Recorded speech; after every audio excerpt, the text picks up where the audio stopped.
Hello বন্ধুরা, আমার ভাই বোন এবং আমার দাদারা এবং আমার গুরুজন সকলকে আমি প্রণাম জানিয়ে আমার এই ভিডিওটি শুরু করছি। সবার প্রথম আমি যে কথাটা বলবো সেটা হচ্ছে, আজ যে টপিক সেটা হচ্ছে 26,000 চাকরি যে বাতিল হলো তার বিষয় নিয়ে আমরা কথা বলবো। দেখো, 26,000 চাকরি যে বাতিল হয়েছে, কিন্তু খুব রিসেন্টলি কিছুদিন আগে তোমরা জানো কি সুপ্রিম কোর্ট যে অর্ডারটা দেওয়া হয়েছে সেটা হচ্ছে কি, চাকরি মে মাস অবধি যে একটা ডেট দেওয়া হয়েছিল সেটাকে পোস্টপোন করে বাড়ানো হয়েছে মেয়াদ। কেন বাড়ানো হয়েছে? দেখো, সামনে আমাদের ভাই বোনেদের যে পরীক্ষা, এগুলো যে খাতা চেক করা এবং যাবতীয় এদের যে স্কুল, এইগুলো যে এখন চলছে রিসেন্ট, কিন্তু এগুলো তো কন্টিনিউয়াস করে যেতে হবে। চট করে তো বন্ধ করলে হবে না। বন্ধ করলে কী হবে? আমার ভাই বোনেদের ক্ষতি হবে এবং আমার যত ছাত্রছাত্রী আছে তাদের ক্ষতি হবে। এবং সেইটারই কথা মাথায় রেখে রাজ্য সরকার একটা পিটিশন, একটা মানে সুপ্রিম কোর্টকে রেখেছিল কি এইটা করলে কিন্তু এই ক্ষতি হতে পারে বা এই তার মানে প্রভাব পড়তে পারে। তারপরে সুপ্রিম কোর্ট অর্ডার দিলেন কি ঠিক আছে, এটা ডিসেম্বর অবধি মানে স্থগিত করা হলো। মানে চাকরি যেরকম চলছে সেরকমই চলবে। যাদের মনে হচ্ছে যে দাদা এইটা তো কিছু দিনের কিন্তু এই মে মাসটা যে চলছে, এরপরে মের পরে June, July, August, September, October, November, December, মানে হাতে আর 7 মাস। এই 7 মাসে কী হবে চাকরি নিয়ে? আমরা কি 7 মাসের জন্য এসেছিলাম চাকরি করতে? তা তো নয়। আমরা তো এসেছিলাম 60 বছর অবধি চাকরি করতে। আমাদের এজ 60 বছর অবধি যাতে আমরা চাকরি করতে পারি। তারপর রাজ্য সরকার আমাদের রিটায়ারমেন্টের যে প্রসেস সেটা করবে। কিন্তু এইটা তো আমরা আশা করিনি কি 7 মাস 8 মাস চাকরি থাকবে। এইটা আমাদের সকল শিক্ষক শিক্ষিকার মানে প্রশ্ন ছিল এটা, কি এরকমভাবে তো হয় না। 26,000 একেবারে বললাম আর 26,000 লোকের চাকরি বাতিল করে দিলাম, এভাবে তো চলে না। তো রাজ্য সরকার বললো ঠিক আছে, আমরা এটা দেখছি। গিয়ে সুপ্রিম কোর্টকে এইগুলো বলা হয়েছিল এবং সুপ্রিম কোর্ট তার পরিবর্তে কী করলেন, এখন স্থগিত রাখলেন এবং বলেছেন কি ডিসেম্বরের মধ্যে কিন্তু এই 26,000-এর যে প্যানেল আবার নতুন করে রাজ্য সরকারকে এক্সাম নিয়ে এবং নিয়োগ প্রক্রিয়া আবার প্রথম থেকে চালু করতে হবে। রাজ্য সরকার এটা যদি খুব দ্রুতলি করে তাহলে তো খুবই ভালো। এরকম সুপ্রিম কোর্ট অর্ডার দিয়েছেন। এরপরে ভবিষ্যতে কি হবে সেটা নিয়ে সবাই একটা দুশ্চিন্তার মধ্যে আছে এবং সবথেকে বড় যে বিষয়টা আমাদের সামনে উঠে আসছে সেইটা হচ্ছে যে 32,000 চাকরি যে ছিল প্রাথমিক বিদ্যালয়ে, সেইটা কালকে শুনানি হয়েছে। এবার শুনানিতে যা পরিস্থিতি বেরিয়ে এসছে এবং আমরা যা শুনানিতে বুঝতে পেরেছি কি 32,000 চাকরিও কিন্তু আশঙ্কার মধ্যে আছে। কিন্তু ভয় পাওয়ার কোনো দরকার নেই, কারণ আমাদের রাজ্য সরকার নিশ্চয়ই কিছু না কিছু একটা ভালো কিছু ভেবেচিন্তেই করছেন। কারণ সবার প্রথম হচ্ছে রাজ্য সরকার তো চায় না যে আমার স্টেট বা আমার রাজ্যে এত লোক বেকার হয়ে যাক। কখনোই চায় না রাজ্য সরকার। রাজ্য সরকার চায় কি কিছু না কিছু করে যাতে জিনিসটাকে সামাল দেওয়া যায় এবং এই 32,000ই আবার যাতে পুনরায় চাকরি করতে পারে রাজ্য সরকারে পশ্চিমবঙ্গে। এবং এর পরিবর্তে যেটা করা উচিত সেটা রাজ্য সরকার তার দ্রুত কাজ শুরু করে দেবেন।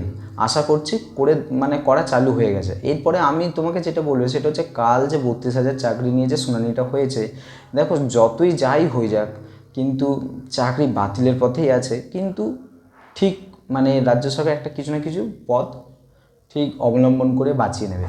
এরপরে আমি দ্বিতীয় যে প্রশ্নটার উত্তর দেবো তোমাদের কাছে সেটা হচ্ছে ওবিসি। দেখো, ওবিসি মামলায় কিন্তু এখনও শুনানি হয়নি। সেটা 19শে জুন সেই দিন শুনানির ডেট দেওয়া হয়েছে হিয়ারিংয়ে, এবং সেই দিন যদি না হয় তারপর আবার নেক্সট হিয়ারিং আসতে পারে।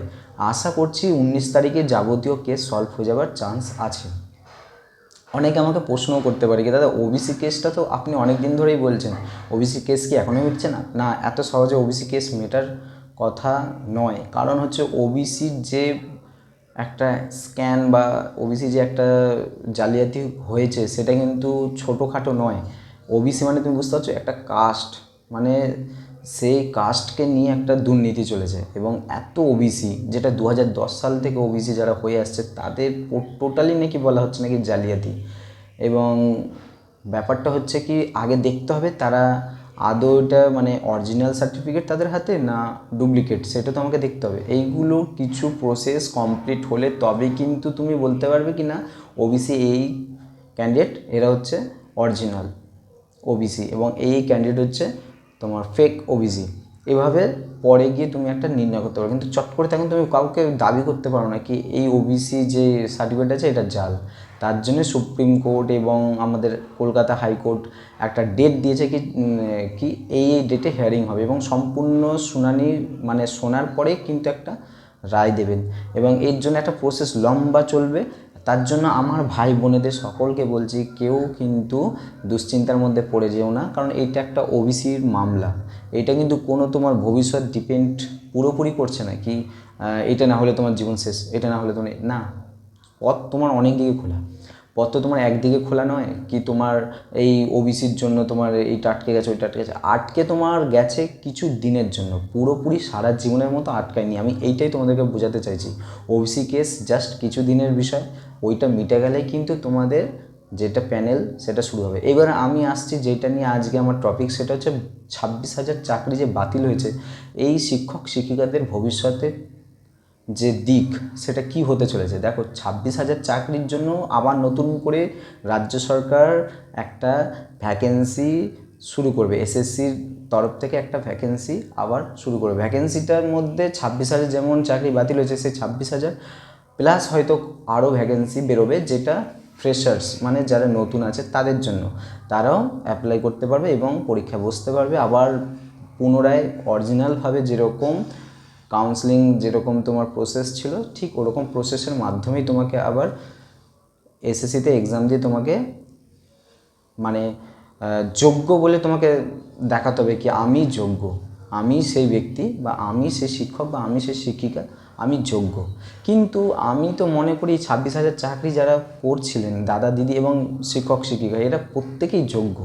যোগ্য না হলে তুমি একটা জিনিস ভাবো, 2016 সাল থেকে আজ 2025, তাহলে তারা এত বছর ধরে স্কুল বা অন্যান্য প্রতিষ্ঠান সামলেছে। কি করে সামলেছে? তার মানে কি? তার মানে এনারা প্রত্যেকেই যোগ্য। আমরা 1 বছর 2 বছরের কোথাও কাজ করলে, একটা সাধারণ বুদ্ধি দিয়ে ভাবো, কোথাও কাজ করলে আমরা একটা এক্সপিরিয়েন্স সার্টিফিকেট পেয়ে যাই। আর এই শিক্ষক শিক্ষিকারা 2016 থেকে আজ 2025 কত বছর হলো তুমি বুঝতে পারছো? ওইদিকে 4 বছর আর এই দিকে তোমার ধরতে গেলে 5 বছর, 9 বছর। 9 বছরের মধ্যে তাহলে ভাবো 9 বছরের মধ্যে অনেকে 6 বছর এরকম আছে, তাহলে একটা এক্সপিরিয়েন্স সার্টিফিকেট নিতে 1 থেকে 2 বছর লাগে বা 3 বছর লাগে হার্ডলি। 9 বছর মানে এক্সপিরিয়েন্স সার্টিফিকেট তো দূরে রাখো তুমি, এরা প্রত্যেকে শিক্ষক। আমি কি বোঝাতে চাইছি তুমি বুঝতে পারছো? এক্সপিরিয়েন্স তো তুমি দূরে রাখো, আমাদের শিক্ষক শিক্ষিকারা প্রত্যেকে যোগ্য এবং রাজ্য সরকারও বলেছে কি যোগ্য আছে, এখানে যোগ্য শিক্ষকও আছে, কিন্তু কাউকে তো আমি অযোগ্য বলতে পারি না, কারণ সেও শিক্ষক। হ্যাঁ, একটা জিনিস ভাবো, যারা পার্ট টাইম জবের জন্য আমাদের স্কুলে আসতো যে শিক্ষকরা, তারাও তো আমাদের শিক্ষক, তারাও তো গুরুজন এবং তারাও প্রত্যেকে শিক্ষক। আমি এইটাই বোঝাতে চাইছি তোমাদের, তোমরা একটা জিনিস বোঝো, 26,000 চাকরি যে বাতিল হয়েছে, এইটা কিন্তু তাদের উপরে একটা ধকল গেছে তা না, শুধু আমাদের রাজ্যের প্রত্যেকটা মানুষের মনে কিন্তু এই যে চিন্তা এবং ভাবনা এবং যে দুর্বলতা কাজ করছে, সবথেকে মানে কী বলবো, সবথেকে একটা বাজে একটা দিক বা বাজে একটা সময় আমরা পেরোতে চলেছি বা চলছি। ভবিষ্যতে জানি না আর কি কি হতে পারে, কিন্তু রাজ্য সরকারের উপরে ভরসা আমরা মানে আগেও রেখেছি আর ভবিষ্যতেও রাখবো এবং এখনও রেখে চলছি, কারণ আমাদের রাজ্য সরকারের উপরে ভরসা আছে কি এনারা ঠিক একটা না একটা কিছু করে দেবেন। এবার রাজ্য সরকারের উপরে যাদের ভরসা আছে, তোমরা একটা জিনিস ভাবো তো, তোমাদের যদি কোথাও কিছু আটকে যায় তো তুমি কি করো? প্রথমে মা বাবার কাছেই তো যাও, গিয়ে তো তাকেই তো বলো। এবং আমাদের রাজ্যটার মধ্যে এখন যারা আছেন তারাই তো আমাদের সব অভিভাবক, তাদের কাছে তো তুমি আগে যাবে, তাকেই তো প্রশ্নগুলো রাখবে। তুমি কি ডাইরেক্ট কেন্দ্র সরকার বা ডাইরেক্ট কি তুমি দিল্লিতে ছুটবে? দিল্লিতে গিয়ে বলবে কি স্যার এইটা আমার সমস্যা? তুমি তো গিয়ে নিজের মা বাবা মানে নিজের অভিভাবক যে যারা আছে তাদের কাছে ছুটবে, তাই না? তা তোমার অভিভাবক এখন কারা? রাজ্য সরকার। তুমি রাজ্য সরকারকে বলবে। তাই আমাদের 26,000 শিক্ষক শিক্ষিকা তারা কিন্তু আগে দিল্লি বা কেন্দ্র সরকার যে বোর্ড বসে আছে তাদের কাছে দৌড়ায়নি, সবার প্রথম যেখানে বক্তব্য রাখার কথা এবং যার সাথে প্রথমে আমাদের যে মাননীয় মুখ্যমন্ত্রী তার কাছে গেছিলেন এবং তার কাছে গিয়েই দাবি করেছিলেন কি ম্যাম আমাদের প্লিজ বাঁচান এবং আমাদের একটু দেখুন, এই 26,000 চাকরি যদি বাতিল হয়ে যায় ম্যাম, তাহলে আমাদের পরিবার সম্পূর্ণ ভেসে যাবে এবং এনাদের মানে রক্ষা করার মতো কেউ নেই, আপনি ছাড়া কেউ নেই। আপনি আমাদের মা এবং আপনি আমাদের অভিভাবক। বাবা মা যাই বলো না কেন, অভিভাবক মানে গুরুজন। আপনি একটু দেখুন, কারণ আপনি হচ্ছেন সিএম। আপনি যদি একটু দাবি করতে পারেন বা আপনি যদি আমাদের হয়ে যদি লড়তে পারেন ম্যাম, তাহলে আমাদের কিছু একটা ভালো কিছু একটা দিক আমরা খুঁজে পাবো, রাস্তা পাবো। এই হিসাবে কিন্তু আমাদের মুখ্যমন্ত্রী মাননীয়া ম্যামের কাছে কিন্তু বক্তব্য রাখা হয়েছিল এবং ম্যাম বলেছেন কি চিন্তা করার কোনো দরকার নেই, আমি আছি তোমাদের সাথে। যেমন বাড়িতে অভিভাবক থাকে, আমিও তোমাদের অভিভাবক। তুমি ডাইরেক্ট এসে আমাকে প্রশ্ন করতে পারো কি ম্যাম আমাদের বাঁচান, বা আমরা কি পথে মানে কি পথে গেলে ম্যাম আমরা ভালো দিক পাবো। এইগুলো যত ম্যামের সাথে মানে আমাদের মুখ্যমন্ত্রী রাজ্যের পশ্চিমবঙ্গের, তার সাথে যত তোমরা আলোচনা করবে, তোমরা দেখেওছো কি ম্যাম তোমাদের বলেছে কি তোমরা তো স্কুলে গিয়ে তো তোমরা পড়াশোনা বা তোমার ইয়ে তো করতেই পারো, যেটা একটা অভিভাবক নিজের দিক থেকে বলে, সেটা ম্যাম বলেছিলেন। এবং এইটাও বলেছিলেন কি তোমাদের তো কারোর চাকরি এখনও আপাতত কারোর চাকরি কেড়ে নেওয়া হয়নি, আর দ্বিতীয়ত কারোর তো স্যালারি অ্যাকাউন্ট তো বন্ধ করা হয়নি। বন্ধ করা মানে কি তোমার পুরোপুরি চাকরিটা চলে গেছে, আর বন্ধ করা হয়নি তার মানে তোমার চাকরি আছে।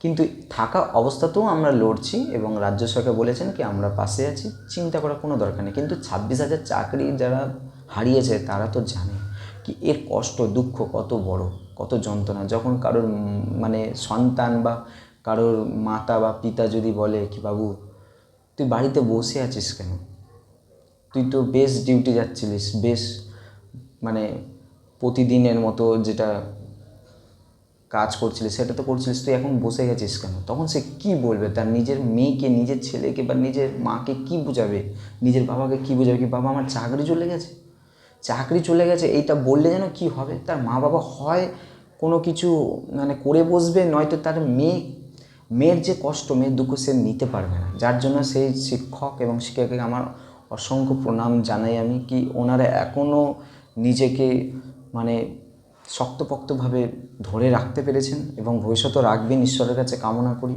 এবং প্রত্যেকটা শিক্ষক শিক্ষিকা, আমি তো বলবো কার কি মাইন্ড আছে আমি জানি না, আমি তো বলবো সকলে যোগ্য, প্লিজ এদের সাহায্য করুন। 26,000 চাকরি মুখের কথা না কেড়ে নেওয়া। 26,000 চাকরি মানে হচ্ছে 26,000 পরিবারের সাথে আরও যত পরিবার অ্যাড আছে প্লাস তাদের কিন্তু সংসার ভেসে যাবে, পুরো ভেসে যাবে। এবং আমরা জানি একটা মধ্যবিত্ত পরিবারের সংসার চালানো যে কত বড় কষ্টর, আমরা জানি একমাত্র। এবং এইটাই বলবো কি সকলকে সাহায্য করো, সকলের পাশে সকলে এসে দাঁড়াও এবং কেউ কারো হাত ছেড়ো না, হাল ছেড়ো না। এবং এই লড়াইটা আমাদের পশ্চিমবঙ্গের প্রতিটা জেলায় জেলায়, প্রতিটা মানুষের বাড়িতে এবং প্রত্যেকটা মানে ডিস্ট্রিক্ট ওয়াইজ বা তোমার প্রত্যেকটা বাড়িতে কিন্তু লড়াই, এই 26,000 প্রার্থীর যে লড়াই। এবং আমরা চাইবো কি একদিন এই 26,000 শিক্ষক শিক্ষিকা আবার আমাদের স্কুলে আসবেন এবং পুনরায় যেরকম ক্লাস নিতেন ছাত্রছাত্রীদের এবং আমাদের যত ভাই বোনেরা আছে তাদের আবার পুনরায় তারা যেন ক্লাস নিতে পারে। এবং আমাদের প্রত্যেকটা ছাত্রছাত্রীকে বলবো এই শিক্ষক শিক্ষিকাদের এসে পাশে দাঁড়াও, কারণ এরাই তোমাদের ভবিষ্যতের অভিভাবক এবং তোমাদের গুরুজন।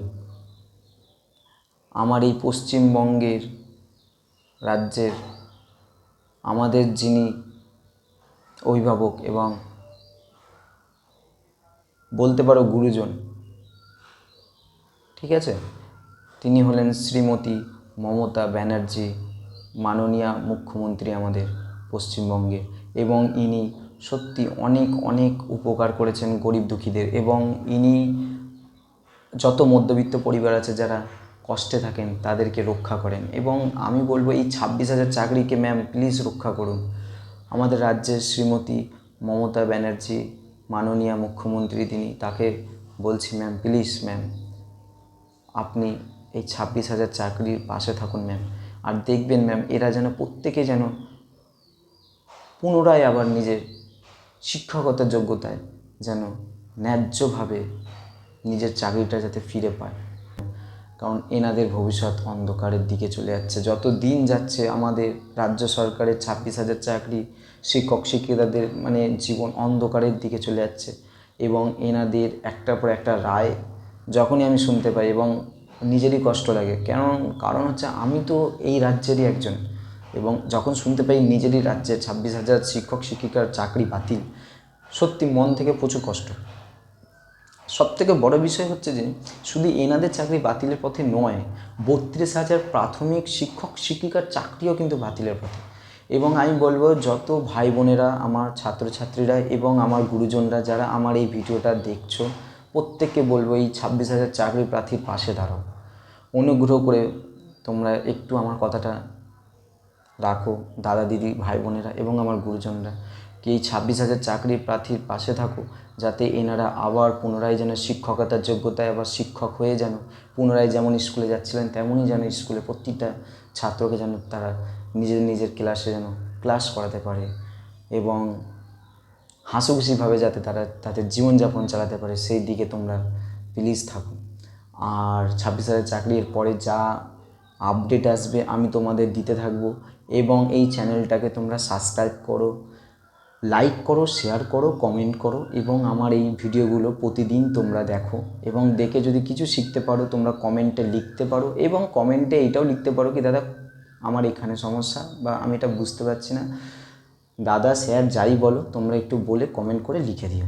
তোমরা যেটা পছন্দ করবে, দাদা বলো, ভাই বলো, স্যার বলো, তোমরা যেই সম্মানটাই দেবে আমি সেটাই মাথা পেতে নিয়ে নেবো। কারণ হচ্ছে দেখো, তোমরা না থাকলে আমি কিছুই না, এই চ্যানেলটা এগোতে পারবে না। তাহলে তোমরা পাশে থাকলেই কিন্তু চ্যানেলটা এগোবে। তাই সকলকে ধন্যবাদ জানাই এবং সকলকে বলবো 26,000 চাকরির প্রার্থীদের এবং শিক্ষক শিক্ষিকাদের পাশে থাকো এবং ভবিষ্যতে যাতে এনারা ন্যায্য বিচার পায় সেটাও তোমরা কিন্তু একটু দেখো। আর আমার মাননীয় মুখ্যমন্ত্রী শ্রীমতী মমতা ব্যানার্জিকে আমি বলবো, ম্যাম প্লিজ এই 26,000 চাকরি প্রার্থীদের ম্যাম তাদের যোগ্য পদ ম্যাম পাইয়ে দিন। কারণ এনাদের যদি একবার চাকরি চলে যায় ম্যাম পুরোপুরি, তাহলে এনারা পুরো ভেসে যাবেন। এনাদের সংসারে যত সদস্য আছে প্রত্যেকে ভেঙে পড়েছে ম্যাম এমনিতেও, আর যদি চাকরিটাই চলে যায় ম্যাম তাহলে এনারা কী নিয়ে বাঁচবে। প্লিজ ম্যাম একটু দেখবেন ম্যাম। সকলকে ধন্যবাদ জানিয়ে আমি আমার এই ভিডিওটা এখানে আমি স্টপ করছি। ভালো থেকো, বাই।